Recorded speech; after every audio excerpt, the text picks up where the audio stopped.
Contro-Verse.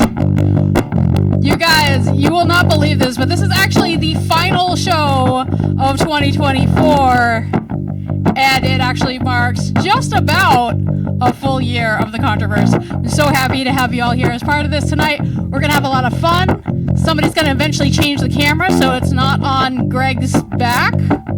Maybe. Can you tell this is recorded live? Anyway, we're going to have a lot of fun tonight. Unfortunately, normally this is the time where I introduce Jeff and tell him to come on up here, but he's stuck at work. Everybody please boo work.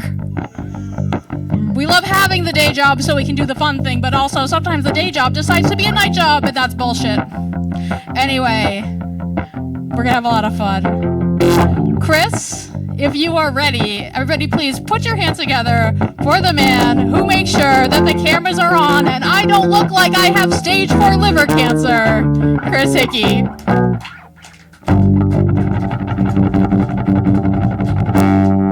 Thank you, Anna. Welcome, everybody. Good to see everybody turn out tonight. This one I'm going to do, I think I've done it maybe once before, but I like the way it sounds tonight. It's called The Stones Are Stoic Patient. I often wonder about the souls of stones. The presence feels sentient, but unmeasurable within our framework of time. Stones not only seem patient, but are the best at lasting. What experiences do rocks prefer? Do they keep bucket lists? Do rocks hope more often than not? Stone dust particles and partial pebbles congregate and wonder about their provenance, swapping stories of pride in their longevity. Stone stubbornness is a thing. Most stones would rather not be associated with the term cold. In fact, the prevailing sentiment of sedimentary rock allows that random formation is natural. Stones are tolerant and inclusive, most especially to those that take their time to accomplish stillness. Complete and total stillness in stones is high art. Still ponds lose serenity when smooth stones skip along their surface, but that action is initiated by others and is complete when the skipped stone comes to rest, becoming stoic patience once more. Thank you.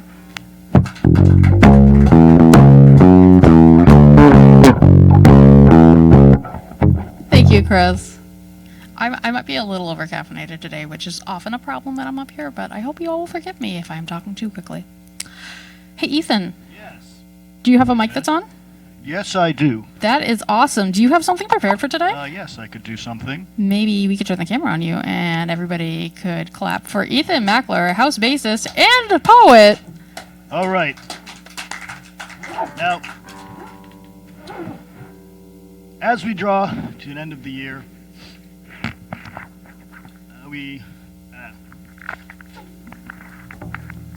as the year draws to a close, some of us look back on, I'm all set. Yeah, but thank you.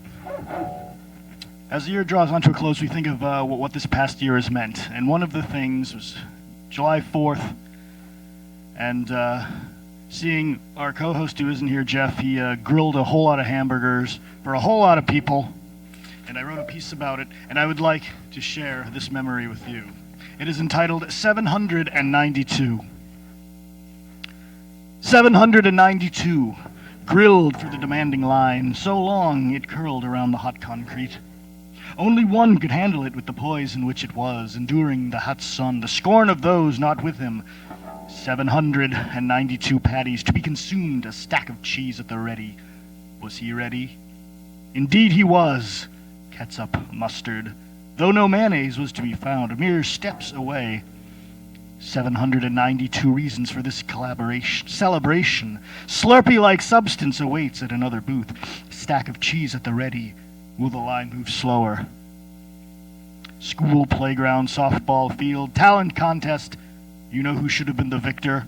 That's right. 792, that's who. Will they forget the day 792 were produced? Will we forget? We mustn't. 792 is us. It's me, it's you. It burns within us at this very second. We need it. It needs us. Will future generations remember? Will they care? For now, we have to relish. Radiate 792. 792. 792. 792. Thank you.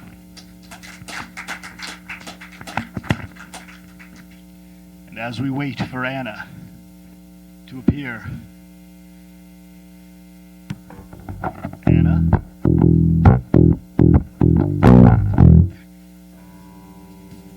Thank you, Ethan. I got very excited because the feature is in the house. All right. While he's getting ready, though, Andrea, do you think you can give us something fun? Come on up here, everybody. Put your hands together for Andrea Donna.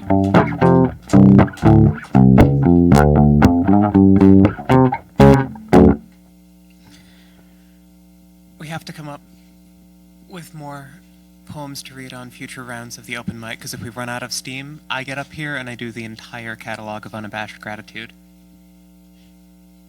It's like 15 minutes, everyone goes home. I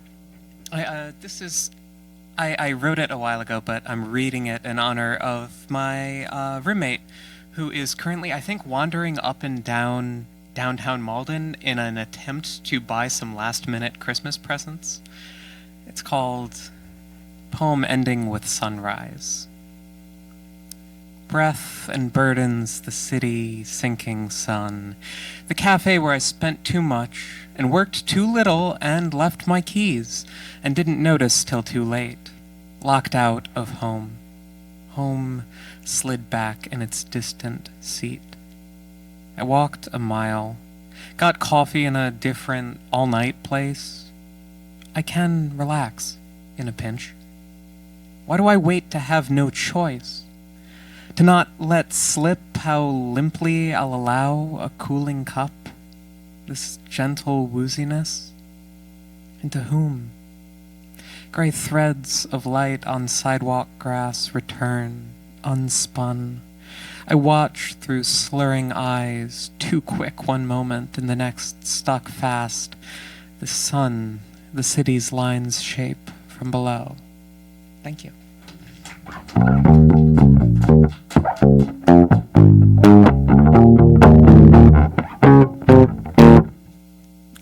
It's fine. This is fine. All right. Solomon, are you ready to come up here and give us what you got? All right. We're still waiting on AJ in the back. Everybody, put your hands together for Solomon.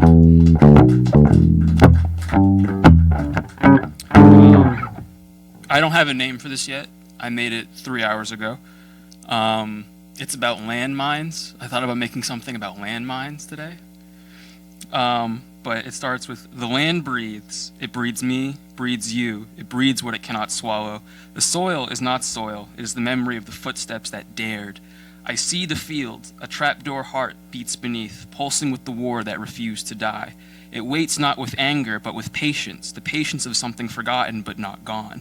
Here is a butterfly, its wings 1,000 years of survival. Here is a child, their toes grazing the earth's breath.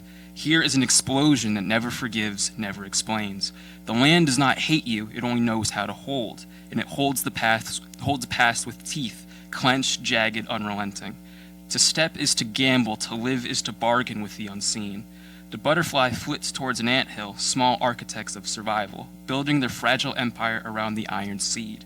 The ants know. They climb its edges, trace its contours, tap dancing on potential, the edge of oblivion. Do they sense it, the metal hunger beneath their tiny feet, or is this their triumph, claiming the dormant predator as their throne?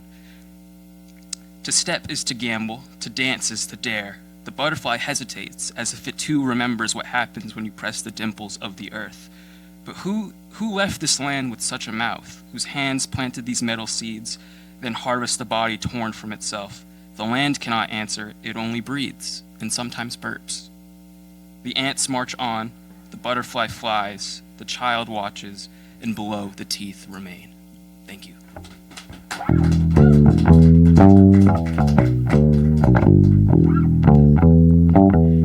Thank you, Solomon. We have one more open mic poet before our feature. Everybody, we are super blessed to have from Stone Soup, Jon Wesick in the house.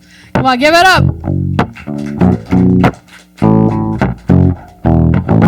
Oh, thanks. I recently got a book published called Explaining Humanity to Electrons, and it's a book of poems about physics.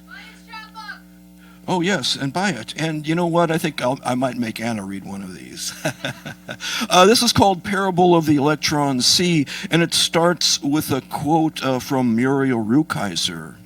The universe is made of stories, not of atoms. Sing math, O goddess of warped clocks, cannon shot falling past the earth, and a universe empty save for a spinning carousel. Sing of heroes, masters of Hilbert space, and tensor transforms all, who battle the two-headed dragon of confusion and convention. Sing of plucked strings and radio waves, of fields tossing energy like a beanbag from one hand to another. Sing of rail cars and flashbulbs, clocks made of mirrors and light, and elevators in outer space. Sing the dice roll of microscopic billiard balls, ultraviolet catastrophe in a cat both alive and dead. Sing of Heisenberg's microscope, spooky action at a distant, an electron tripping over itself, and the coyote riding trickster cutting space into infinite double slits.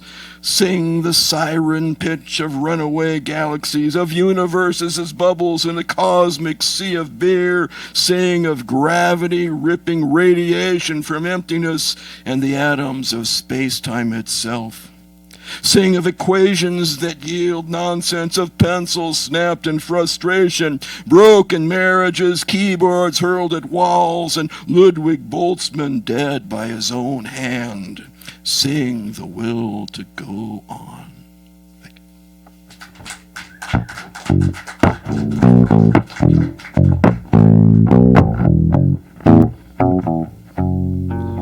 Thank you, John.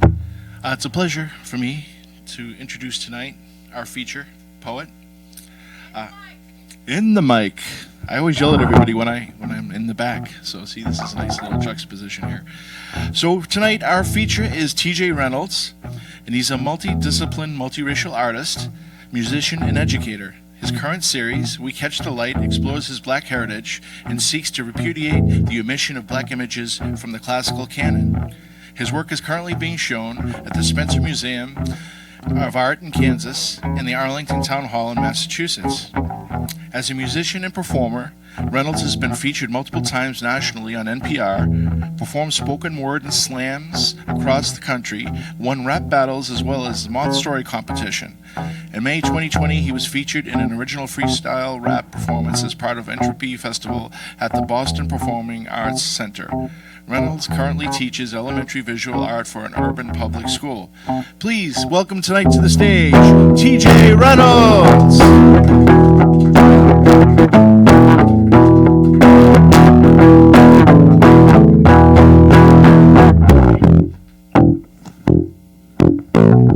Thank you.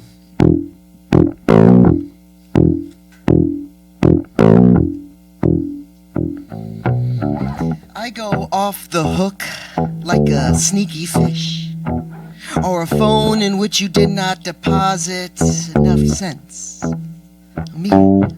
Beam me up the future tension, creatures running through my head like Jim Henson. I got my monsters fenced in for the time being, dinosaurs frozen in the ice cream, thawing out in a summer night's heat lightning, keeping my lines fly to see where the water's biting.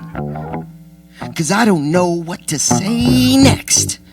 I'm just absorbing my surroundings like a play text till I reach an apex and I go off the hook. 'Cause you can't reach me anymore at these digits. And chances are I'm locked in my room freestyling to the rhythm of my caffeine fidgets, like some of y'all's but made her sleep. But like I had mononucleosis, so I thought I'd spit a little funky halitosis. Peak at levels most only find in doses, and my prognosis is so random it engrosses. And a straight up answer for me is as rare as blue roses. My neurosis leaves you soaked in sweat like hoses, stepping tablatures like Moses, and all I know is I'm the dopest and absurdly hopeless, and I can only find my focus to get on the phone list just to go off the hook.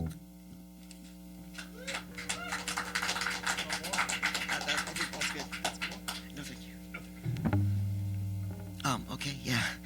I wrote that like 20 years ago, and I just found it, and I decided pull it out. The next, I'm going to read a couple pieces that are both on the theme of being a teacher. I'm a public school art teacher. This first one was published in So It Goes, the literary journal of the Kurt Vonnegut Library and Museum. It's called Shooter Drill. I am a teacher, and I am packing all this fear, anger, confusion, hypocrisy into my psyche as I try to explain why we are practicing hiding silently away from the windows and doors in the dark. Kept in the dark, a teacher unable to answer the question asked by a 5-year-old, why would somebody want to kill me? But there is no answer that makes any kind of sense to a 5-year-old or any kind of sense to a 45-year-old. But it's not even time for questions. It's time for silence. Because if you're not quiet, you and all your friends and Mrs. Nice will get shot in the face. It's time for silence. This is just what everybody has to do. No question if this drilling is doing more harm. Practice piling up the furniture against the door while a cop walked up and down the hallway simulating gunshots like a sonar getting closer and closer. A desk is not meant to be a barricade. It's meant to be a portal. A bookshelf has a bigger purpose than a bulletproof vest. Anything to slow down the shooter while the police swoop in to save only their kids, if even. They want me, the teacher, to do what they can't. They want me to kill that kid, that boy, that man that I tried so hard to save, that we tried so hard to throw away. We told them get some help, but they were waitlisted. They recommended medicine and hiked the price. They said use screens less and put schools online. They want me strapped like my bank account from buying my own supplies. This is not the kind of peace I want to carry. My arms are for making, not destroying. Our safety is off. We are all in the gun lobby of Hotel America, eviction a bullet away. We save time by having mass shootings at mass, our obsession passed down from father to son to, holy shit, this runs deep. But don't worry, sweet children, soon we will never make a sound again.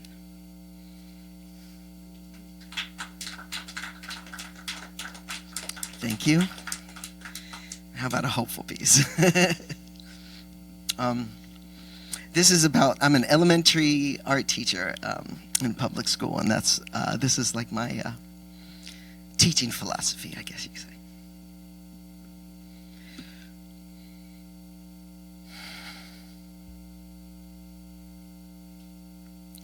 My life is rainbows and unicorns, and it's work.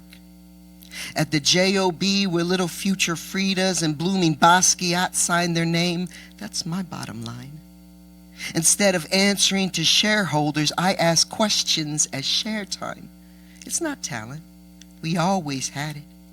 equal parts model and just plain magic. I catch them when they're in single digits, before their thinking gets too rigid. My life is rainbows and unicorns. Roy G. Biv riding through the clouds on a winged stallion, the sun stuck in a corner, implying the universe that extends beyond this page. Their renderings are reminders to those imaginations that only know the limits you impose. May I never be the teacher that makes a kid hate art. May I always be the teacher that helps a kid to take part. And even if you had one of those crappy teachers, it's not, you can still get a late start, because more than great skill, it takes great heart. And you have the right to draw, like you have the right to sing. And anybody that gatekeeps is fake deep. They don't really get it. It's creative community that makes peace, because some of them go home to nothing but gray. They deal with abuse. They have nowhere to stay, because your imagination only shows up when you're safe. So when they step in my room, may they see that array. My life is rainbows and unicorns. Public school, no uniforms, no cookie cutter projects that all look the same. It's all about the process, the skills that you gain. No, I will not draw it for you, but I will draw it out of you. Your kids will carry home absolute masterpieces. And that's just a reflection of life. You can't grow without failure, and finding that line means coloring right on over it sometimes. So today, my little proteges, old enough to have been told unicorns aren't real, but sharp enough to not believe it. And it's obvious I'm meant to be teaching elementary. There's never a question of is good or not. It's just, what is it communicating? And that's why we do it. That's why we're here. We package it in art so it conveys how we feel. I'm here to help you say it clearer, to look in the mirror. And no art makers decided they were an artist. They just never stopped. Their confidence was built instead of dropped, because children draw before they write.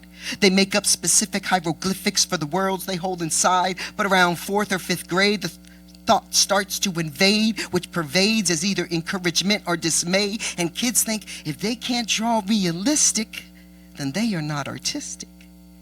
But they just haven't learned to love the style they've been gifted. It's art, baby. There are no rules.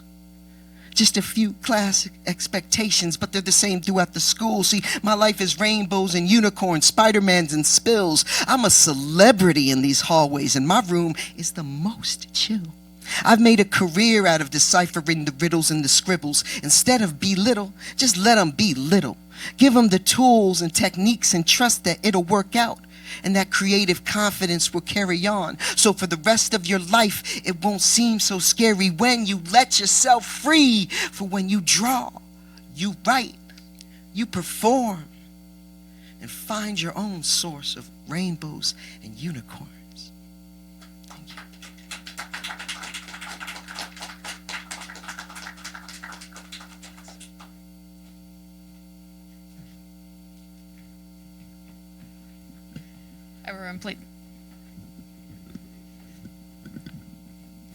Everyone please, one more time for the feature.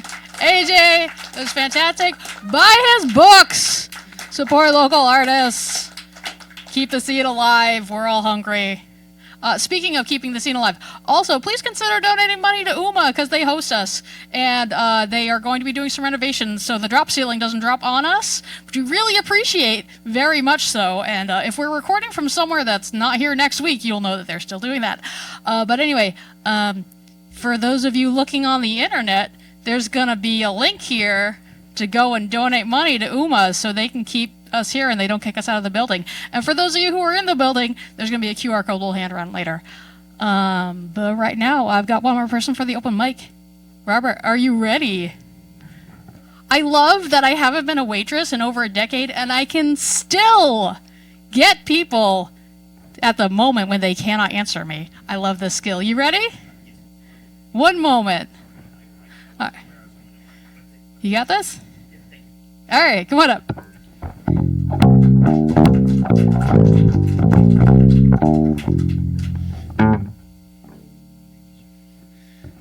Happy holidays, everybody.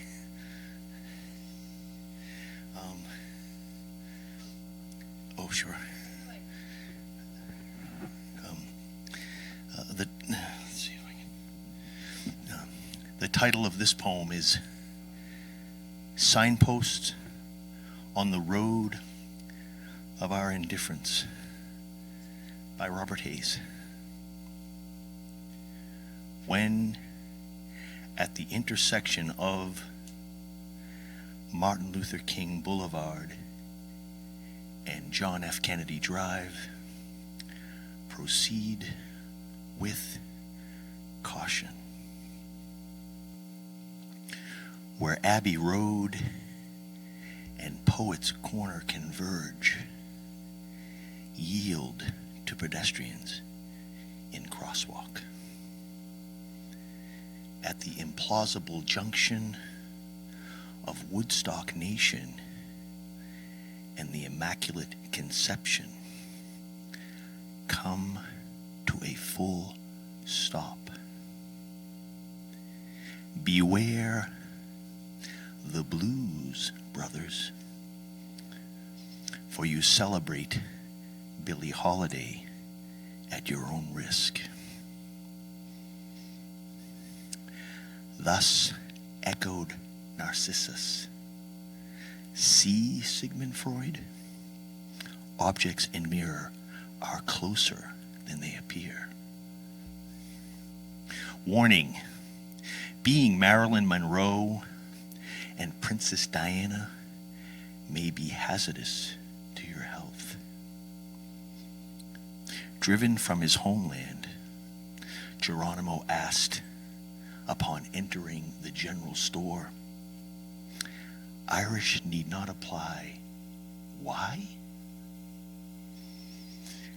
Members only was official policy the night they drove old Dixie down to Plato's retreat, though not all retreats are equal. Still, ominous signs were everywhere as the golden escalator of what was sure to follow made its fateful descent well past the point of no return. Thank you for your kind attention.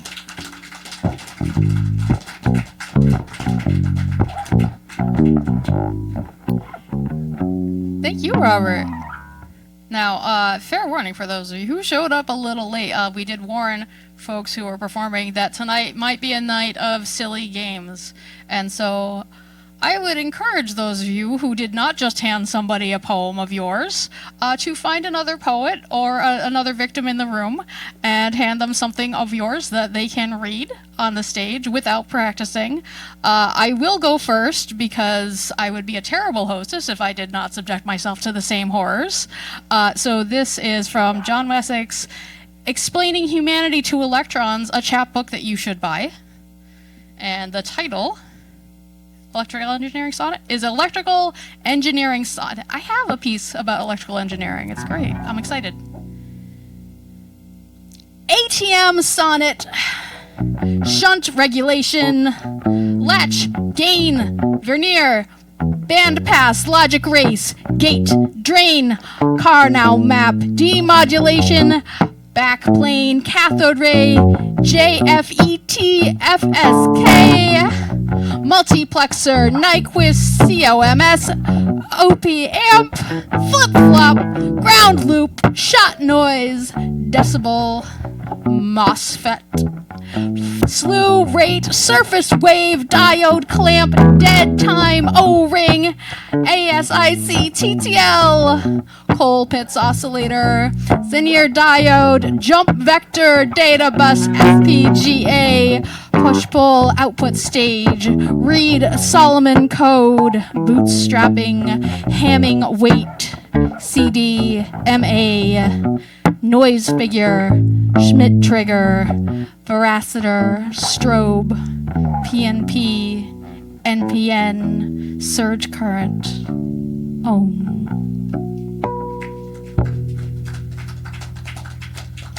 Thank you for not making fun of me for I have no idea what any of that is, so I appreciate it. All right. Who's next up? It would be Chris, but I think he's busy dying in the back. So, Ethan, do you have something you want to swap to somebody else? I don't want to subject them to a... Aw, you're too kind. All right, and then, Andrea, do you have something to hand somebody else? I mean, it's not torturing somebody, so no. Come on up here, it's Andrea.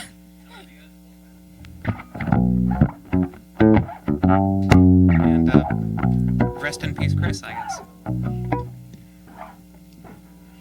It is Christmas, though. So I have to read James Merrill's Christmas Tree, which he wrote toward the end of his life. All right. Christmas Tree.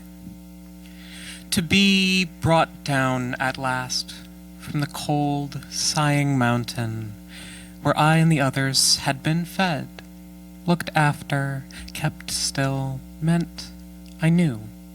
Of course I knew that it would only be a matter of weeks, that there was nothing more to do. Warmly they took me in, made much of me. The point from the start was to keep my spirits up. I could assent to that, for honestly it did help to be wound in jewels, to send their colors flashing forth from vents in the deep, fragrant sables that cloaked me head to foot. Over me, then, they wove a spell of shining. Purple and silver chains, eaves-dripping tinsel, amulets, milagros, software of silver, a heart, a little girl, a Model T, 2 staring eyes, then angels, trumpets, Bud and Bee, the children's names in clown-like capitals. Somewhere a music box, whose tiny song played and replayed I ended before long by loving. And in shadow behind me, a primitive ivy to keep the show going. Yes, yes. What lay ahead was clear.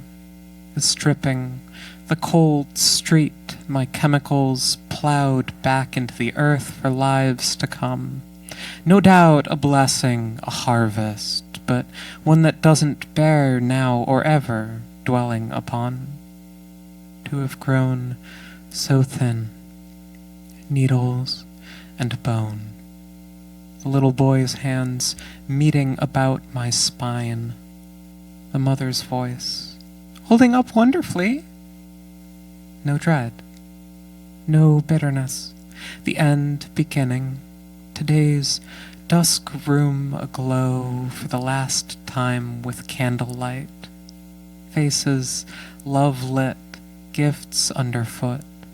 Still to be so poised, so receptive.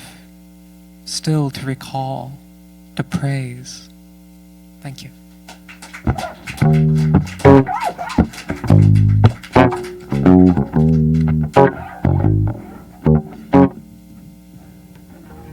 Not gonna hit myself in the face with the mic this week. I heard a rumor that Ethan did have something? Yes, I do. Is that accurate? All right. Yes, and may I voice this upon Jon Wesick?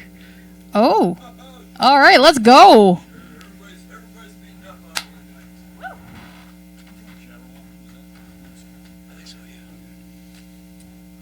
This is a reworking of Jabberwocky, acknowledgement to Lewis Carroll, but this is redone for sports entertainment.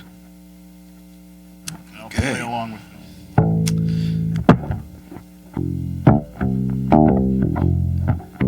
Beware the Jabberwocky.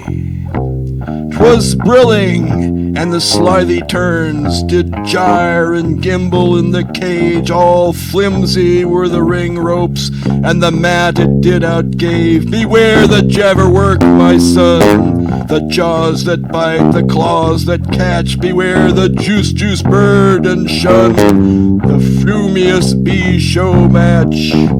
He took his four-pole sword in hand, long time the mid-card foe he fought. So rested he after the count of 3, and stood a while in thought.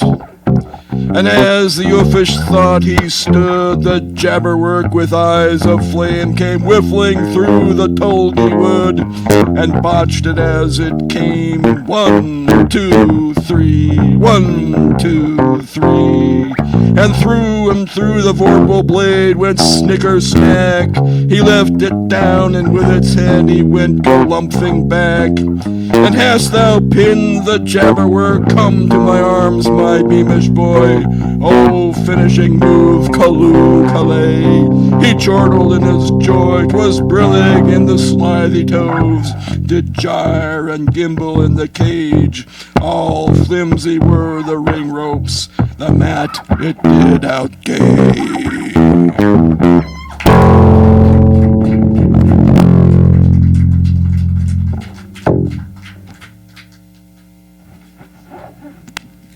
That's better. All right, so I just talked to Chris in the back, and he's got something to read, and he's got something that somebody else has to read. So, do I have a volunteer for? Great. All right, Chris, you're gonna come up here, and then Robert is gonna follow with one of Chris's.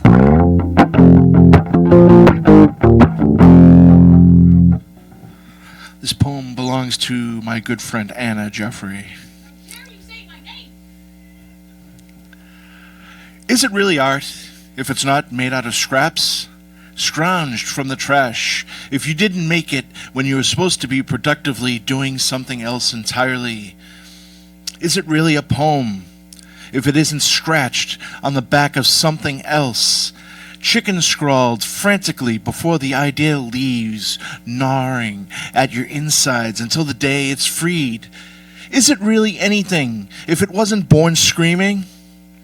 Sure, there are masterpieces made leisurely, and there are monuments to adequate support for artisans, giving them time and space to refine what was a wild, neutral, neural firing into something worth admiring.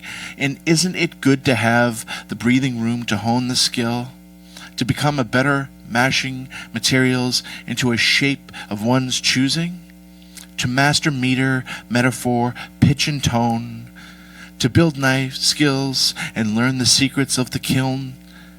But it is really art, or merely decoration only, graphic design just, baking bread, painting walls, making propaganda, masquerading as poems? Is it really art if it's what you're supposed to be doing?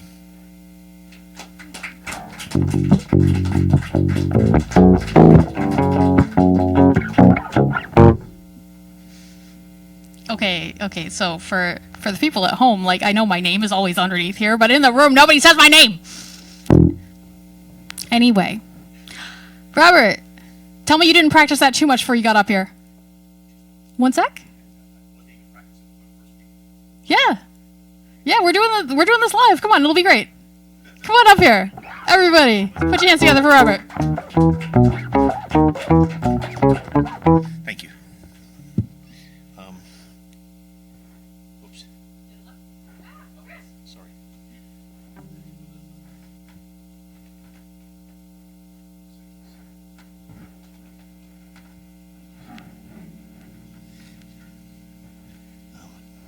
Excuse me.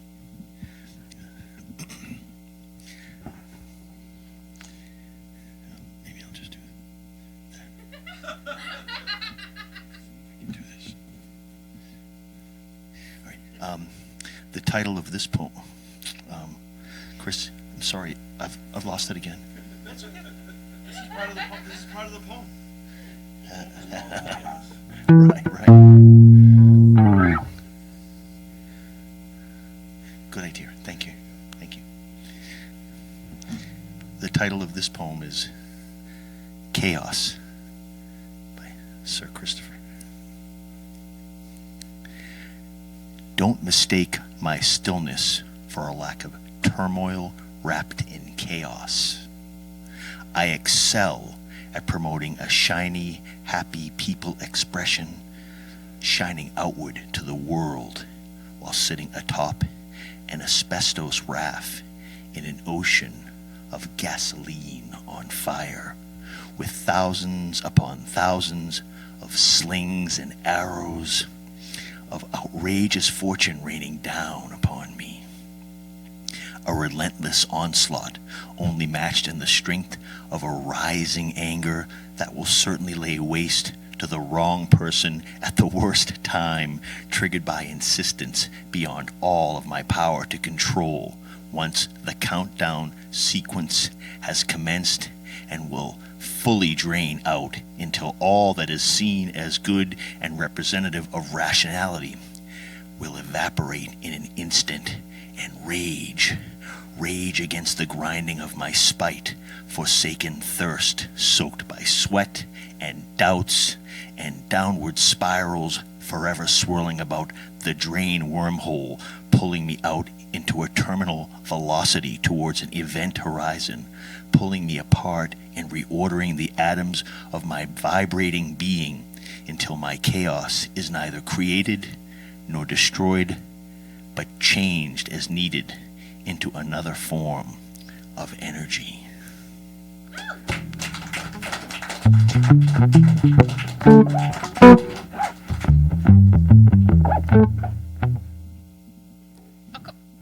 You see that, right? All right. Mike's cursed. Moon's haunted. All right, Soloman, you're up next. Do you have anything funny to do, or are you just going to read a poem like a normal human being?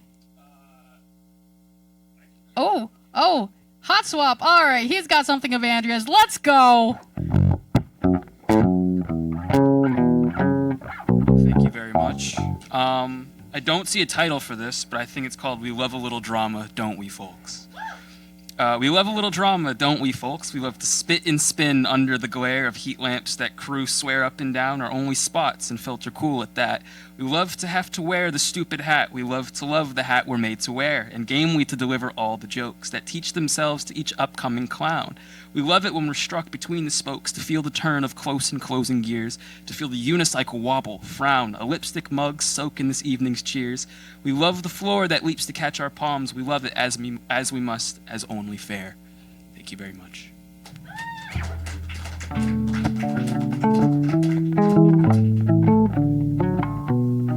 Who doesn't love a little chaos at, the end of the year? So excited to be here with you guys. Like, this was a dream for so long. Ethan and Jeff and I were doing an online open mic in 2020. And it took us this long to make it happen in reality, and it's been a year, and that's awesome. Still got some time to kill, though, so let's continue having some fun.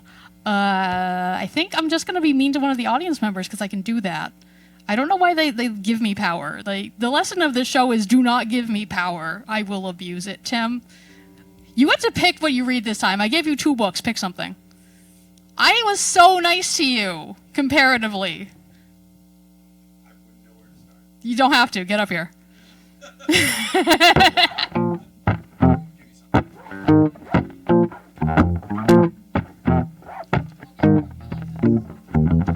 don't know why she keeps doing this. She knows I'm not good at it. Is it? Ooh, more chaos. All right. Sounds good.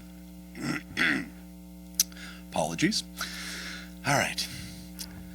So I did an egg hunt at my place of work this morning. I don't mean like I hit a couple of dozen eggs and people rolled their eyes like, hey, isn't this a bit childish?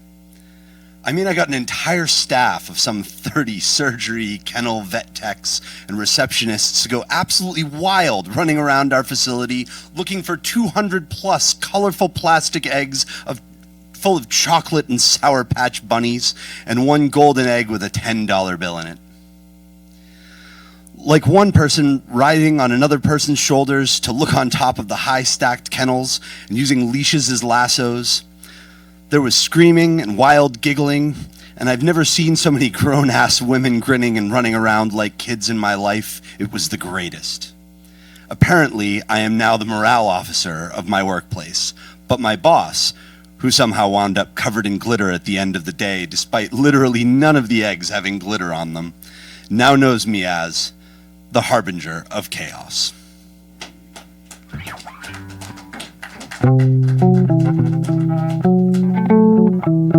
Thank you, Tim. that was Harbinger of Chaos by Crescent Moon Demon. This began life as a post on Tumblr, and the author took a full year to get back to me on permission to format this up for them, but I'm so glad that they did because it's such a great story.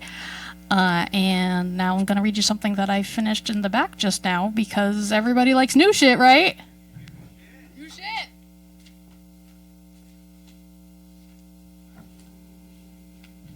Making messes. Literally, you can see, like, I printed this and then I scribbled this.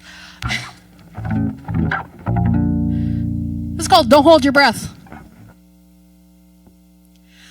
How long have we been like this? She asks, as if there has ever been a time when we were not on the watch for shoe number 2, all eyes on something, packing emergency rations, daydreaming of trains crashing, catching on fire, supply line anxiety, researching home gardening for picky eaters, considering John Brown, battening hatches down. If you want to know why boomers are like that, just try to remember that their entire childhood, adolescence, and middle age were dominated by the threat of real world-ending Armageddon.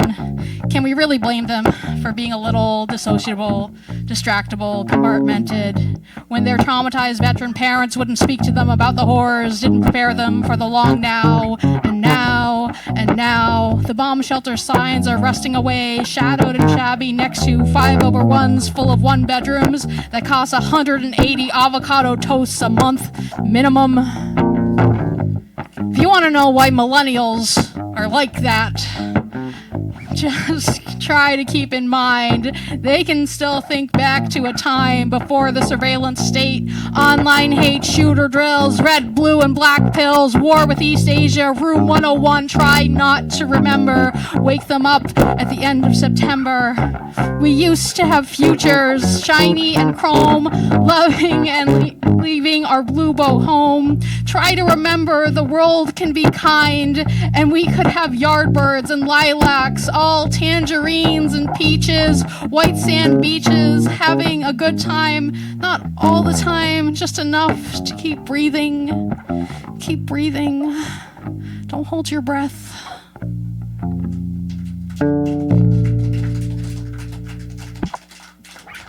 And as usual, my apologies to Gen X, who always get forgotten. I only got one boo from the audience that time. That was great. Does anybody? Oh, there we go. There we go. Middle finger in the back. It's important. All right. Anybody have anything else they want to read? I mean, somebody should do first because it's the first snowstorm. And I'll do it if nobody else. Come on up here. All right. One more time. Andrea!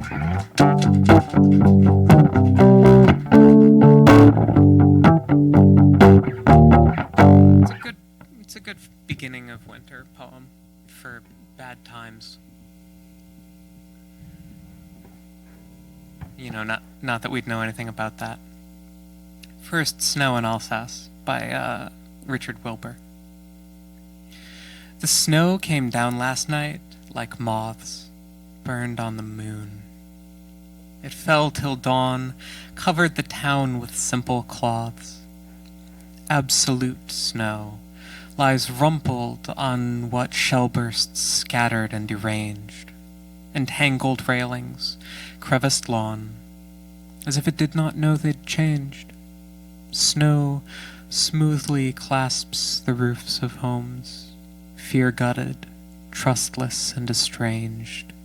The ration stacks are milky domes. Across the ammunition pile the snow has climbed in sparkling combs.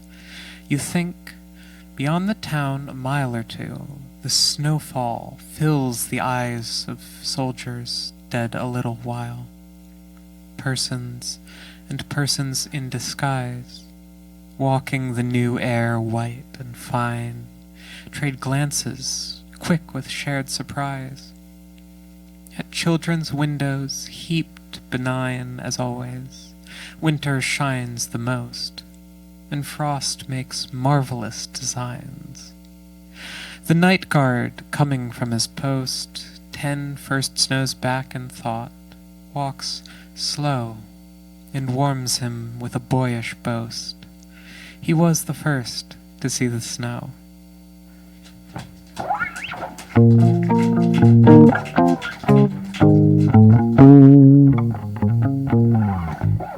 Thank you, Andrea. It is beautiful. I gotta say, like, I did not realize how much I was missing the snow till I walked to work this morning, and like I had a big grin on my face the whole time because there was actually white on the ground like it's supposed to be. It's December already. I'm super excited because Anne, who has been helping us out in the back, has decided that she does have something to read. Everybody, put your hands together for Anne.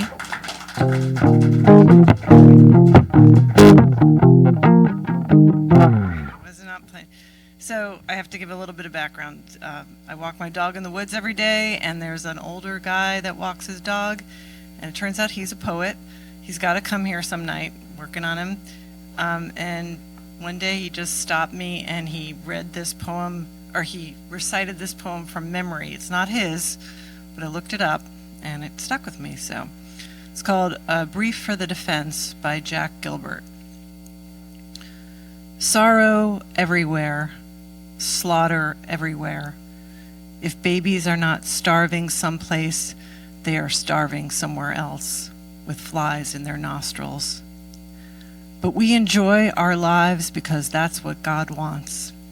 Otherwise, the mornings before summer dawn would not be made so fine.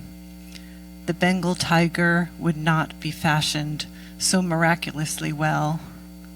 The poor women at the fountain are laughing together between the suffering they have known and the awfulness in their future, smiling and laughing while somebody in the village is very sick. There is laughter every day in the terrible streets of Calcutta, and the women laugh in the cages of Bombay. If we deny our happiness, resist our satisfaction, we lessen the importance of their deprivation. We must risk delight. We can do without pleasure, but not delight, not enjoyment. We must have the stubbornness to accept our gladness in the ruthless furnace of this world. To make injustice the only measure of our attention is to praise the devil. If the locomotive of the Lord runs us down, we should give thanks that the end had magnitude. We must admit there will be music despite everything. We stand at the prow again of a small ship, anchored late at night in the tiny port, looking over to the sleeping island.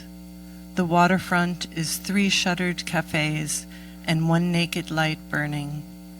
To hear the faint sound of oars in the silence as a rowboat comes slowly out and then goes back is truly worth all the years of sorrow that are to come.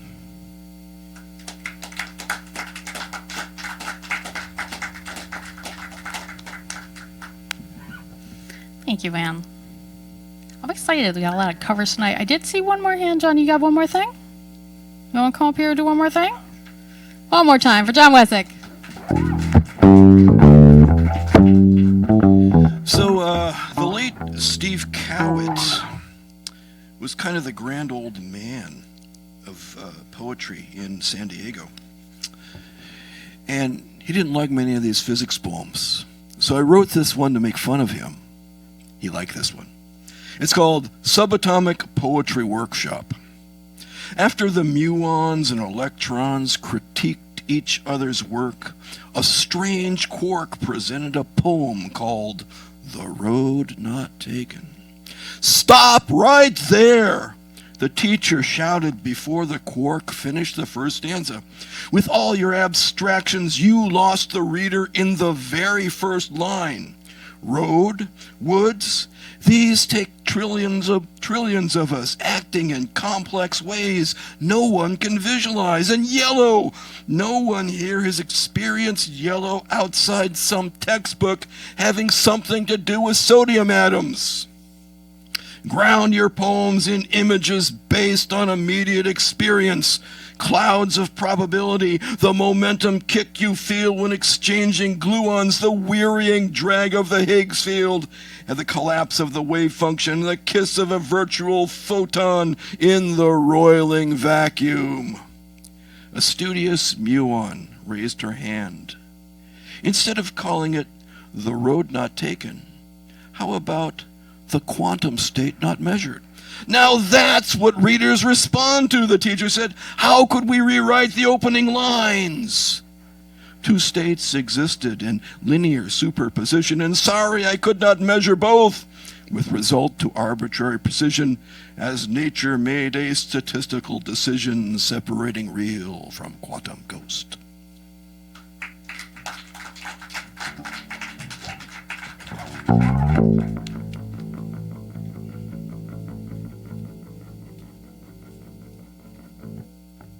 Yes.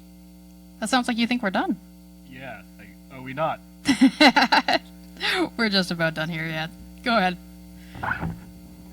Okay, so everybody, this has been great. I'm going to do a longer than normal thank you because we are wrapping up for the year. First off, everybody, please, for Jeff and Kathleen, who could not be here tonight, but are part of the founding, of this thing.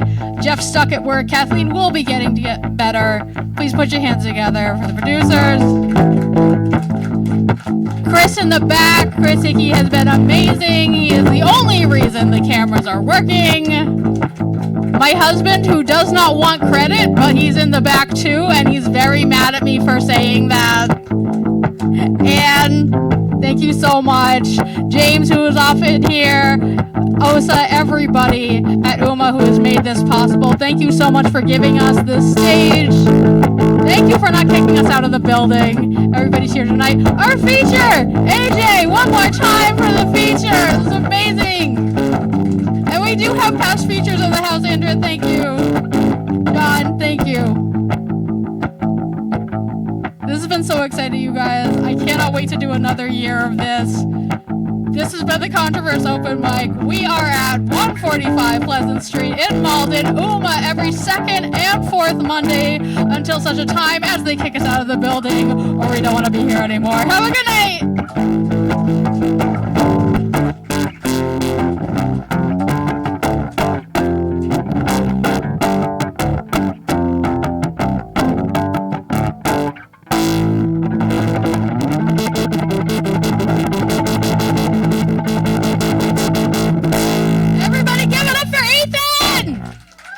This show would suck without this man. Give it up!